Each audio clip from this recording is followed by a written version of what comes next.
Grabe, nakakapagod talaga mag-ikot sa buong campus maghanap ng interview na ba sa Francis? At sa, diba? So, wait. Sandali lang. May nabalitaan na kiss-kiss. Ano na naman Wait nga yan? lang, may babasahin pa ako. Be, mangin ka pa magbabasa? Uy, so, ayun na nga. Ang nabalitaan na kiss-kiss. Ano Really daw naman? magbasa yung mga tao dito. Ay, ganun ganon? ba? Oo. So, in this activity entitled Me, Myself, and I, in this segment, each student will read poems prepared by yours truly, MOVE members. Ayan. Siyempre, after they recite these poems to our dear audiences, they will express their own thoughts using their own words. Ayan. So, these poems should revolve around their personal experiences and various themes. So, ano pang hinihintay niyo? Ano ba initin natin? Okay ka na tayo. O, yung mic ko! So ayan, nandito na nga tayo at mag-interview na tayo ng mga tao. So, may nakita na ako dito eh. Nag-uukay siya te. So, excuse me po. Ate, dito po tayo. Pwede ka po ba naming matanong or ma-interview? Technically, hindi naman talaga siya interview pero it's a game kasi ko entitled Me, Myself, and I. So, ang gagawin mo lang is pipili ka or bubunot ka ng tula and i-recite mo siya dito sa screen. And then after i-recite, i-express mo yung thoughts mo using your own words. So, pili ka na. Name, grade level, and section po muna. I'm Leigh Nathaniel Vergara from 11Q GAS. So, ate, pili ka na po. Any poems. Ate, ito po yung poems, hindi po yung stars. Ate, anong ginagawa mo? So, ayan, recite mo na po yung poem. Kapit tinapay sa patay, sa mga daang di mabilang at balwarteng na mamaalam, kasama ron ang nooy di natin kayang kalimutan. Umupo tayo, humigop ng kape, kumain ng tinapay, pag-usapan natin ang mga pangarap na ngayon nasa alapaap. Ayan. So, ano yung thoughts mo about sa poem? Any thoughts na ano naman to? Safe space naman to, guys. So, any thoughts?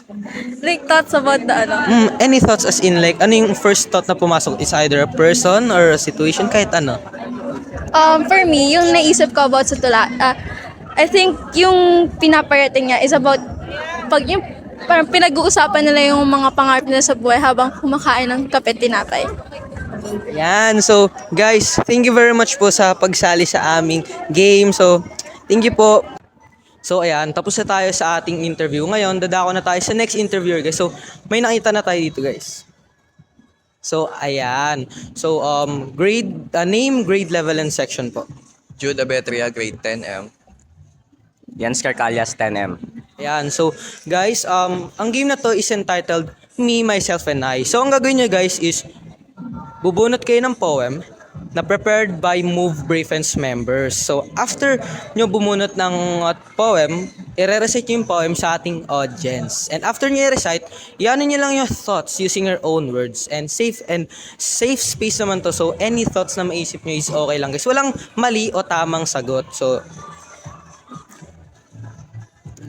So, kindly recite yung poem na napili nyo or nabunot nyo. Okay.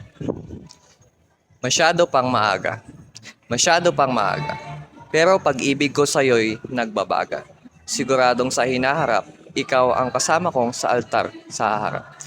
Ngunit sa mga panahong kasama ka, nakakaramdam ako ng duda. Baka bukas mawala ka't magsawa at sa huli maiwan akong mag-isa. Sabi nila bilang iyong kasintahan, tiwala sa isa't isa ay kahalagahan. Madali itong pakinggan, ngunit kapag ginawa'y may kahirapan. Nakakatakot man sabihin na iyong iibigin, unti-unting nawawala ang tamis ng pag-ibig at matirang mag-isang naibig. Ayan. So, what's your thoughts nung nabasa mo yung poem ni Isa Abrantes? Nakikita ko dito yung isang typical na relasyon na laganap sa high school na kung saan nagsisimula ito sa attraction, sa crush. Then, nagkakaroon sila ng isang seryosong relasyon. Sa wakas, napagtatanto nila na infatuation lang pala ito. Hindi pala totoong pag-ibig. Ang sakit naman nung salitang infatuation, guys. So, for our next, recite the poem and your own thoughts. With every step, you've shown the way. In your patience and kindness, I find my day. You're the star that guides me through the night. In this journey of gratitude, you shine so bright. In the silent echoes, your presence speaks. A bond unbroken, through our paths may be weeks. You're the love in the verses of my heart's decree. Nor not giving up on me, I thank the unseen thee. Ang thoughts ko dito, isa tong poetic way para sabihin sa isang tao kung gaano niya nabago yung buhay mo at kung paano siya parang ilaw sa pinakamadilim na lugar na pinagdadaanan mo. Parang katulad nitong with every step you've shown the way. Parang kapag kasama mo siya, lagi mong alam kung saan ka pupunta. Ayan. So, what a wonderful guys, explanation sa mga poems. So, thank you very much sa pag-participate sa aming game. So, ayan guys, ang daming tao ngayon dito sa campus and wala pa ko nakikita ng interview. Siguro meron banda dito siguro meron. So, ayan, tingin-tingin tayo guys. Ay, eto, ang kulit na ito mga to, kanina pa to. So, hi, hello. Hi, hello po ate. Pwede po ba kayo sumali sa aming game? Hello, si ate. Ano po gagawin? Well, madali lang naman yung game ate. It is entitled Me, Myself, and I. So, ang gagawin mo lang dito sa game na to is that you will pick dito sa box ng poem. So, any poem yan. Meron Tagalog and merong English. And ang gagawin mo lang is, nagalit na si ate ko kasi kinukulit mo eh. So, ang gagawin mo lang dito is, after mo makabunot ng poem is, i-recite mo lang yung poem sa ating dear audience. Okay? So, after reading the poem, i-express mo lang yung thoughts mo using your own words. Any thoughts.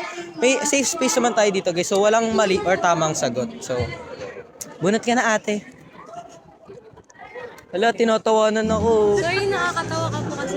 So, name, grade level, and section po. I'm Lauren Losaria from grade 10 section N. Ayan, so recite mo po yung poem and your thoughts. Masyado pang maaga by Isa Abrantes. Masyado pang maaga, pero pag-ibig ko sa'yo'y nagbabaga. Siguradong sa hinaharap, ikaw ang kasama kong sa altar haharap. Ngunit sa mga panahong kasama ka, nakakaramdam ako ng duda. Baka bukas mawala ka at magsawa. At sa huli, maiwan akong mag-isa. Sabi nila, bilang iyong kasintahan, tiwala sa isa't isa ay kahalagahan. Madali itong pakinggan, ngunit kapag ginawa'y may kahirapan. Nakakatakot man sabihin na ang iyong iibigin, unti-unting nawawala ang tamis ng pag-ibig at matirang mag-isang naibig. Ayan, so your thoughts sa poem na nabasa mo. Wow!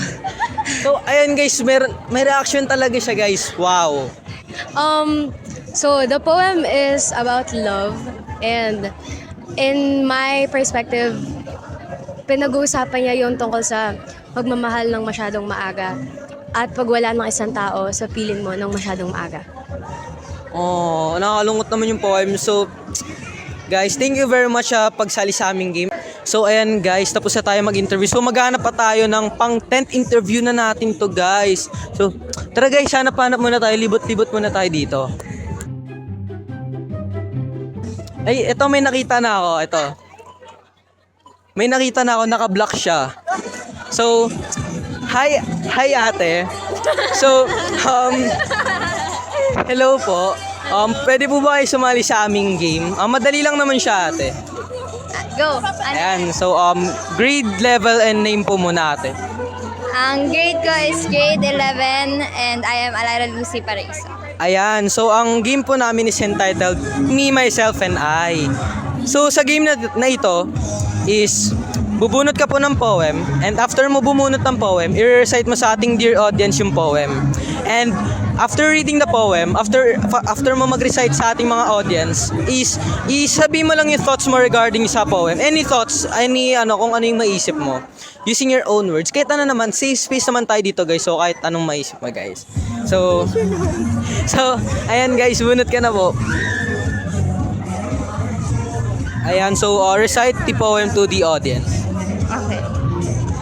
This poem's titled Butterflies Above the Sky. With every step, you've shown the way. In your patience and kindness, I find my day.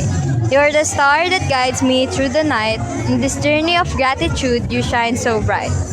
In the silent echoes, your presence speaks. A bond unbroken, though our paths may be weeks. You're the love in the verses of my heart's decree, nor not giving up on me, I thank the unseen. Ayan. So ano yung thoughts mo regarding sa poem? Ang thoughts ko regarding sa poem, since ang Care Cafe special natin ngayon is about sa teachers, sila ang unang pumasok sa isip ko na lalo na sa line na in your patience and kindness, I find my day. Kasi talagang mga teachers, napaka-pasensyoso nila. Siyempre, lalo sa ating students, nandyan sila lagi para mag-guide and para lagi tayong suportahan sa mga gusto natin. Yun lang naman. Ate, paano po ba yung sayawin ate?